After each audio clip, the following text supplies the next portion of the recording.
Evet. Akkuş kombi. Ali Osman Akkuş. Şu anda bir Baybak kombimizdeyiz. Baybağımız kombimize aşırı derece ses geliyor.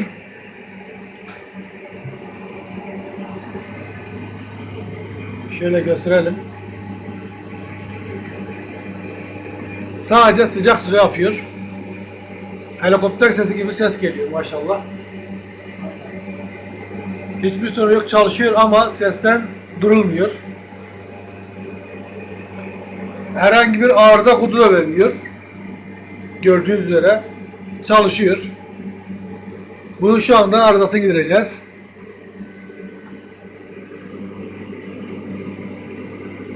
Hayırlı günler.